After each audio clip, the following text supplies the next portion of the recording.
嗨，大家好，我是 Julian 朱利安。我是没戴口罩的 Jessie 鸽子，因为刚才有一个鸽子飞到阳台，这里录音的旁边，而且它没有戴口罩，要被罚钱。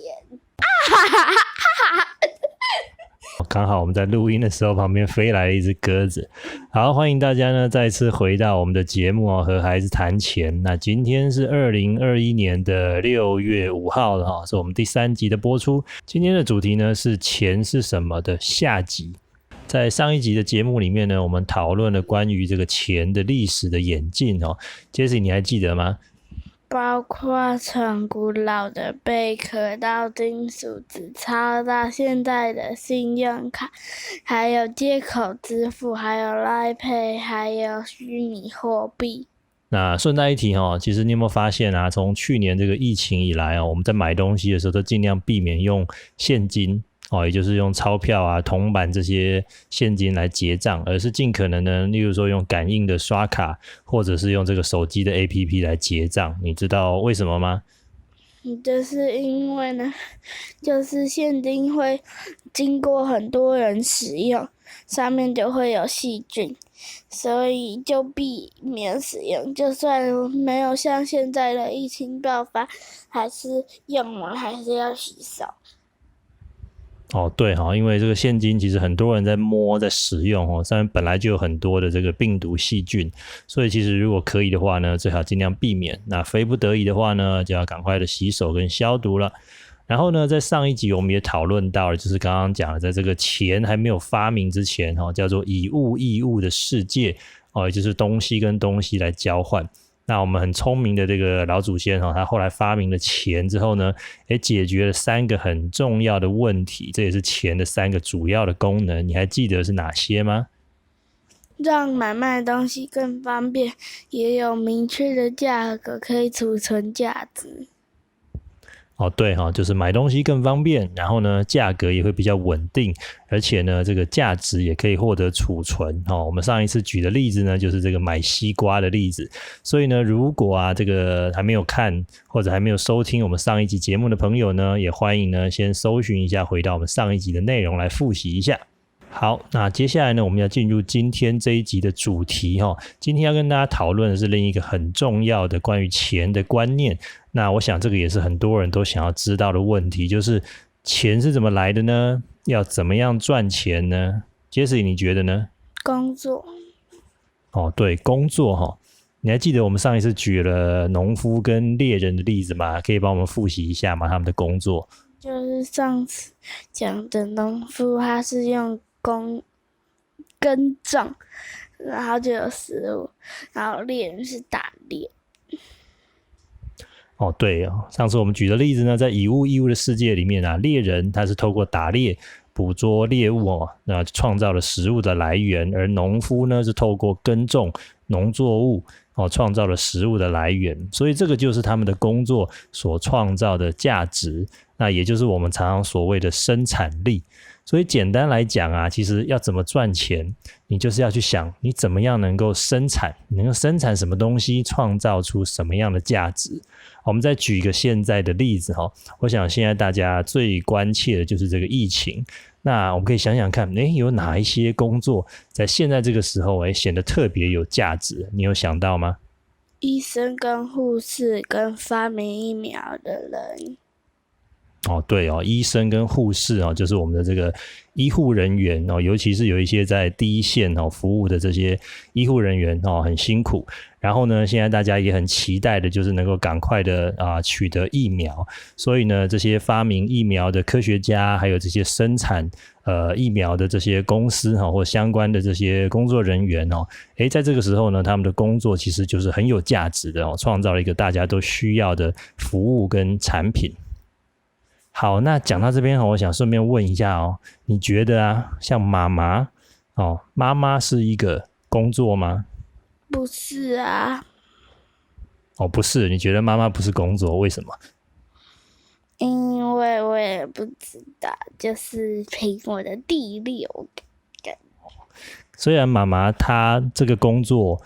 没有薪水可是啊，像我们最近防疫在家，你看妈妈每天要帮我们打点很多家务，然后要准备我们的3餐，还要盯你们的功课哦。其实她也付出了很多的时间跟心力哦。虽然没有薪水，但是呢，她有没有在工作？有。而且这些工作是不是其实也很重要？对啊。所以呢，在这边我们也做个整理哦。有些工作呢是可以获得薪水的，但是有些工作虽然没有薪水，但其实它也创造了一个很重要的无形价值。好，尤其是像最近很多爸爸妈妈因为疫情的关系在家工作，所以在这边呢，我们也提醒各位同学或者是小朋友借这个机会呢，要感谢你的爸爸妈妈他们在家里呢都完成了很多很重要的工作。虽然爸爸跟妈妈在家的工作不一定有薪水可是呢其实为我们创造了很重要的一个价值所以呢，借这个机会好好的感谢一下你的爸爸妈妈。好，那回到工作这件事情上面Jessie 你长大以后有没有什么想要做的工作？你可以选最多3个。很多，有糕点师、作家，然后编剧。糕点师、作家跟编剧，那你觉得这些工作他们分别有什么价值？他们创造了什么价值？糕点师可以做好吃的甜点，然后作家可以写书，然后让别人看，然后现在待在家就可以看书。然后那编剧呢？编剧可以就是有一些妈妈会在疫情的时候会看剧，然后就可以编剧他们就会看。现在很多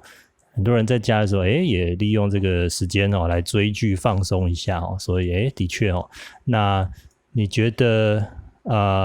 你自己想想看，你有没有这种所谓的生产或者创造价值的经验？想想看。我有煮过饭，然后就不知道。对，我觉得有一点要称赞你就是最近的停课以来呢，你有时候都会在家里自己起来以后自己做早餐然后甚至还帮弟弟做早餐，我觉得这点很棒因为其实你刚才讲说像糕点师或者厨师虽然你现在做的早餐并不是拿出去卖，不能够赚到钱，可是它也是一种工作的练习，然后你做的这些食物呢也创造了价值，因为它至少喂饱了你自己，你也照顾了弟弟那如果你未来真的想要做糕点师的话，你把这个厨艺再去提升的时候让更多人吃到好吃的这个餐点或者蛋糕那这就是一种更进一步的价值很棒。那上一次我们在讨论这个钱的主题的时候我们也有收到这个网友的来信讯息啦。那他问到一个问题，我觉得很棒他说那要怎么样让自己成为一个有价值的人呢？你觉得呢 Jessie？ 就是你之前有说过那个叶秉成老师说要认识自己，认识世界。对，好，这边让我来比较完整的补充一下这个叶秉成老师算是我的贵人啦那我一直很认同他在教育上面的一个理念一个观念他说我们要引导孩子去认识世界，认识自己。那你还记得什么叫做认识自己吗？就是知道自己的兴趣跟专长。对，认识自己就是你要知道自己有什么兴趣，然后或者想要发展什么专长。所以你刚刚讲你的兴趣是什么？煮饭跟写作。煮饭跟写作，好，加油那什么叫做认识世界呢？你觉得？不知道。不知道没关系，我来补充一下你还记得我们之前有去拜访一个我的朋友嘉宏叔叔，然后他有一个基金会叫行动梦想家基金会。那这个基金会呢，照顾很多这个台湾的各地的育幼院的小朋友那帮助他们开办一些营队，然后让他们能够参加学习培养一些专长。那我不知道你有没有印象，其实里面有一些小朋友他们的环境他们的家庭环境比较特别，所以呢他们对未来其实是不知道可以做什么因为在他们的世界里面呢，他们本来以为说长大之后，他以为他只有2种选择，一个就是去当工人一个就是去当黑道因为在他生长的环境里面看到的就是这样的环境而已，所以他不知道其实世界上还有很多其他的工作，像你想到你要去当厨师、糕点师，或者可以当作家，他不知道原来有这么多的选择所以呢这个就是我们强调的这个认识世界知道世界上其实有很多不同的环境、不同的样貌是可以选择的。好，所以呢这个所谓的认识自己跟认识世界我觉得你知道你自己有什么兴趣，有什么专长，然后呢这个世界呢有什么样的需求，什么样的环境这个都是从这个角度出发呢，都是一个可以让我们成为更有价值的人的一个思考的方向那回到今天我们的主题啦，所以说我们刚才提到说到底钱是怎么来的，要知道怎么样赚钱呢，其实很重要，就是我们要先思考我们自己可以做什么工作，想做什么工作，然后这个工作呢创造了什么样的价值然后我们提供的这些不管是服务也好，或者我们生产的东西也好，它为其他人解决了什么问题，或者满足了什么需求然后呢甚至于我们可以去看看有没有人跟我们做一样的事情，他们做的怎么样，我们是不是可以跟他们学习，或者做得更好，或比他们更特别呢这个是我们大家今天可以来思考的。那其实在我的理财课里面我也常常会请学生回去做一个作业，这个作业呢叫做访问家长那刚好呢现在这个防疫期间可能很多爸爸妈妈也都在家工作，所以我觉得这是一个很好的机会其实也可以呢利用空档的时候呢跟我们的孩子来聊一聊我们的工作内容是什么让孩子知道说我们在工作上解决了什么问题，或者克服了什么挑战，然后我们满足了什么样的需求，或创造了什么样的价值我相信透过这样的一个讨论呢，也可以让孩子呢更了解我们的工作内容，也更了解生产跟创造价值，怎么样来创造收入怎么样来赚钱这件事，让孩子们对钱更有概念。